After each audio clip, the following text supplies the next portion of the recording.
Network 18 पर हम rising India के तीसरे एडिशन की अनाउंसमेंट करने के लिए बेहद उत्साहित हैं।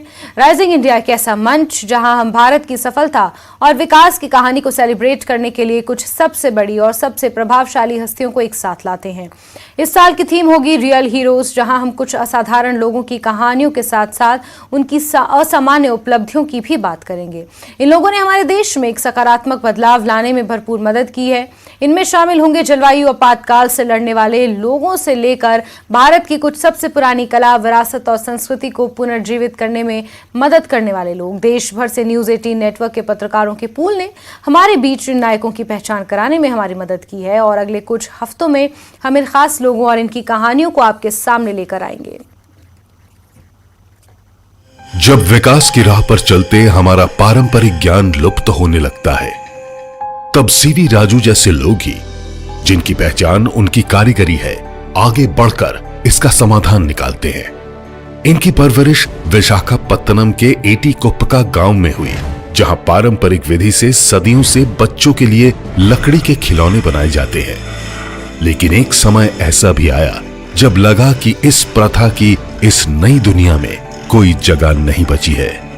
In year 1988, the income is very low when compared to the agricultural labor income. Then we started a case study on this, and the findings that we found: the lack of quality conscious, at the same time lack of diversification. समस्या समझने के बाद CV Raju तुरंत उसका समाधान ढूंढने में जुट गए। उन्होंने पौधों और उनकी जड़ों, छाल, तनों और अन्य प्राकृतिक स्रोतों को इस्तेमाल कर केमिकल रहित रंगों की खोज की और अपने साथी कलाकारों के साथ मिलकर रोजगार की रफ्तार को बढ़ाया। लेकिन केवल बेहतरीन खिलौने बनाना काफी नहीं था, इन खिलौनों को बाजार तक पहुंचाना भी बहुत जरूरी था। And most of these artisans, they confine only 5 to 6 different items, which they are not supporting and credible to their income and their expenditure.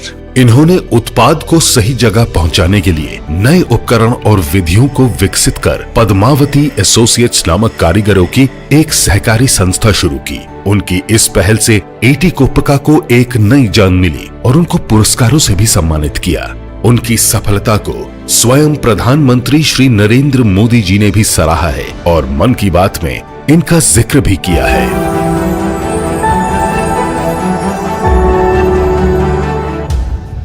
देखते रहिए हमारी एक खास पेशकश राइजिंग इंडिया।